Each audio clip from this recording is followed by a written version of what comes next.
English with Rangga. Hari ini kita akan mempelajari English translation atau kemampuan menerjemahkan kalimat bahasa Inggris ke bahasa Indonesia. Hanya saja poin yang akan kita jadikan fokus adalah kesan yang ada pada hasil translation. Jadi kita ingin hasil terjemahan kita itu dari bahasa Inggris ke bahasa Indonesia itu memiliki kesan yang natural dan tidak kaku. Jadi kita gampang ketika kita akan memberikan response ya terhadap mungkin kalimat-kalimat yang kita dapati dalam bahasa Inggris. Saya punya 20 contoh yang ada di papan tulis dan sudah saya sesuaikan dengan bentuk grammar yang sesuai. Jadi teman-teman boleh copy contoh-contoh ini ke buku catatannya dan bisa digunakan di keseharian. Harap teman-teman perhatikan bentuk grammar yang saya gunakan pada masing-masing contoh karena dengan bentuk grammar itulah akan terbentuk juga hasil translation yang optimal dan efektif ya. Kita langsung ke contoh nomor 1. Contoh nomor 1 ini berhubungan dengan komputer. Jadi teman-teman yang tidak asing dengan penggunaan komputer ya, mungkin desainer atau programmer pernah dengar istilah programnya bisa jalan di Windows nggak? Nah, jadi pertanyaan seperti itu, translationnya ke bahasa Inggris kurang lebih seperti ini. Does it run on Windows? Ya, kan operasi sistem yang paling populer ya ada 2 ya. Setahu saya ada Windows sama Mac ya. Nah, jadi biasanya ketika kita mau mencoba aplikasi baru, kita itu nanyanya seperti ini. Ya, bisa jalan nggak di Windows? Jadi nomor 1, kalau teman-teman translate menggunakan Google Translate, saya rasa hasilnya bukan seperti yang saya sebutkan tadi, yaitu bisa jalan atau enggak di Windows. Silakan teman-teman coba. Ingat ya, poin kita adalah kita ingin memiliki skill translation yang natural dan tidak kaku. Lanjut nomor 2 ya, he doesn't speak English. Untuk nomor 2, silakan teman-teman translate menggunakan kemampuannya masing-masing atau gunakan Google Translate. Tapi kalau saya akan artikan dengan dia nggak bisa bahasa Inggris. Biasanya kan nggak bisa itu identik dengan penggunaan cannot ya atau can't. Tapi di sini saya buat dia tidak bisa berbahasa Inggris. Memang teman-teman juga bisa artikan menjadi dia tidak berbicara bahasa Inggris. Itu nggak salah, tapi kita ingin memiliki kemampuan translation yang yang natural dan tidak kaku. Kita lanjut ke nomor 3. Do you know that chickens can actually fly? Kalau saya yang translatekan, saya akan terjemahkan kurang lebih seperti ini. Tahu nggak kalau ayam itu sebenarnya bisa terbang? Kita lanjut ke nomor 4. That car was blue. Silakan teman-teman coba untuk translate di Google Translate lagi. Hasilnya apa? Silakan share di kolom komentar. Tapi kalau saya sendiri yang artikan adalah mobil itu tadi warna biru. Nah, kurang lebih seperti itu ya. Nomor 5. She did not know atau she didn't know. Akan saya artikan menjadi dia tadi nggak tahu atau barusan dia nggak tahu. Kenapa? Karena ini ada did yang kita gunakan di past tense.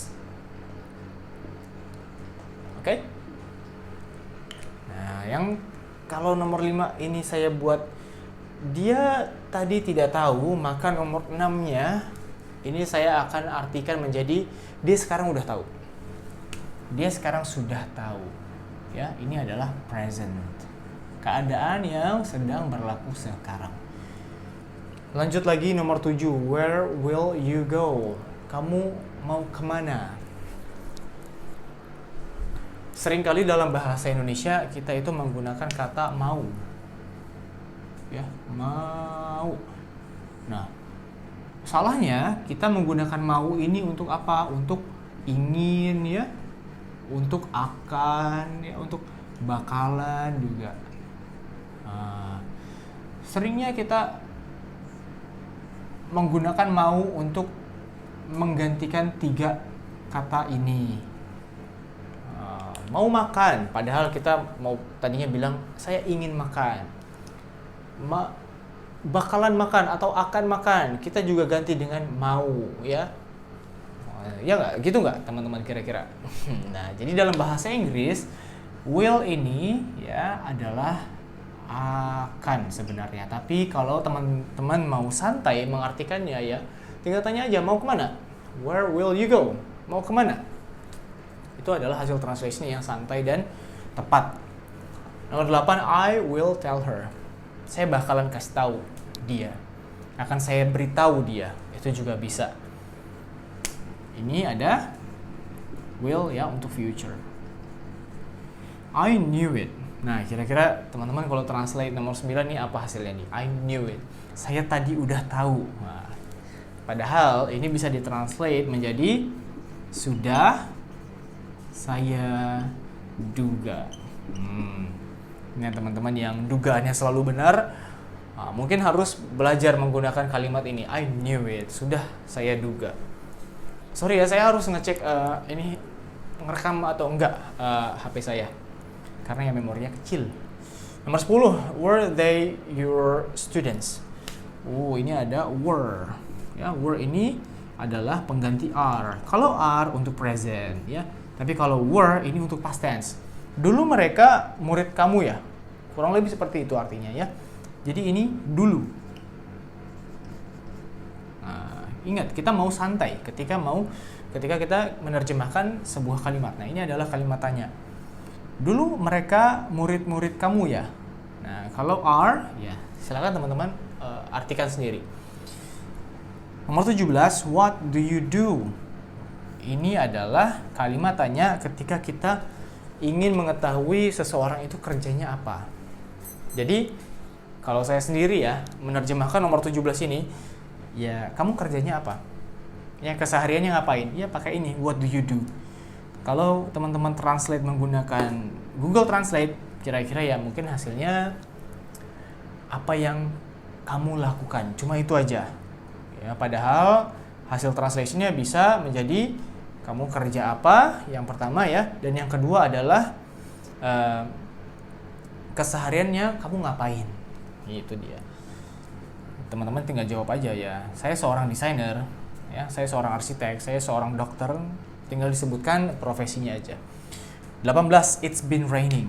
Nah, ini kalau ditranslate ya, teman-teman nggak belajar translation ya, main translate aja, kurang lebih hasilnya menjadi dari tadi hujan. Ya itu yang santainya, saya malah terbalik ya. Tapi ini susah ya kalau misalnya teman-teman itu artikan ya per kalimat.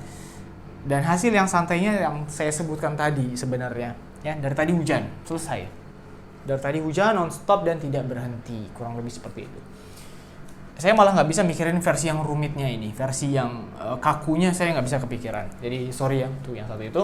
Dan kita lanjut nomor 11. It is my job, ya, sebuah expression ketika kita mau memberitahu seseorang, oh ini sudah menjadi tugas saya. Sudah menjadi tugas saya. It is my job. Ya, misalnya bos teman-teman itu bilang, you've done great today. It's my job. Ya, sudah jadi tugas saya, bos. Saya mengerjakan hal demikian. Oke, sudah menjadi tugas saya untuk nomor 11. 12, did you see the news? Ya. Gimana teman-teman kalau translate nomor 12? Gimana nih kira-kira? Kalau saya sendiri, ya saya mau santai. Jadi saya cuma akan translate menjadi, tadi lihat berita nggak? Seperti itu ya. Ini untuk past tense berarti nanyain berita yang tadi pagi atau tadi malam mungkin ya. Saya cek dulu. Oke, masih recording. Nomor 13. Ini kayaknya nggak sesuai urutan deh. Soalnya harusnya 10, 11, kesini ya. 16, 17, 18, 19, 20. Tapi ya nggak apa-apa ya.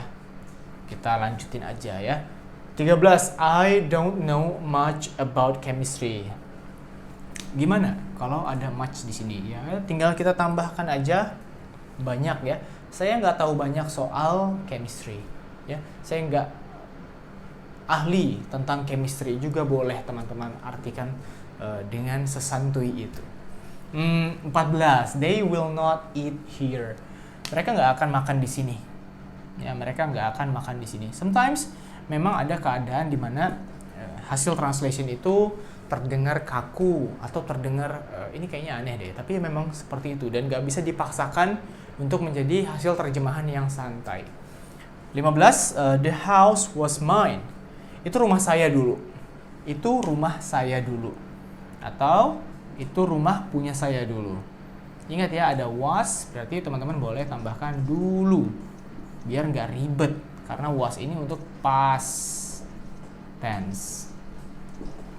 16, what are you doing? Mungkin kalau ditranslate menggunakan Google Translate, hasilnya adalah kamu sedang apa? Padahal kita bisa sederhanakan dengan apa? Lagi ngapain? Kamu lagi ngapain? Ya, meskipun teman-teman bisa menggunakan kalimat-kalimat pengganti seperti what are you up to? Ya, boleh seperti ini. Ini silakan teman-teman catat. 19, I have tried. Nah, gimana kalau ketemu kalimat seperti ini, I have tried? Kalau saya sih akan translate menjadi saya sudah coba. Saya sudah coba. Misalnya teman-teman itu di kantor ada komputer yang error ya. Terus temannya bilang, "Oh, cobain untuk restart komputernya." I've tried. Atau bisa ditambahkan I've tried that. Saya udah coba itu. 20, have you seen my car? Have you seen my cat? Ini ada verb ketiga ya. Verb 3. Ya jelas ini ada have. Ya, ini kata kerja bantunya. Ini kalau dibaca ketemu seperti ini ya, teman-teman artikan aja. Udah ketemu kucing saya belum? Seperti itu ya. Udah ketemu sama teman baru saya belum? Ya. Udah lihat rumah baru saya belum? Boleh seperti itu ya. Jadi bentuknya seperti ini. Have you seen my cat? Have you seen my house? Have you seen my new car? Seperti itu. Ingat untuk translation, teman-teman upayakan untuk memiliki hasil translation yang santai dan alami. Ya, jadi hindari translation yang kaku. Supaya apa ya? Supaya gampang menyerap informasi dari kalimat bahasa Inggrisnya. Itu aja yang saya ingin bahas pada video kali ini. I'm sorry karena beberapa lama ini saya nggak ada posting video. Teman-teman boleh reach saya di Instagram ya kalau untuk tanya-tanya seputar bahasa Inggris tentang apapun itu, yang penting tentang bahasa Inggris. Thank you for watching and I'll see you in the next one. Goodbye.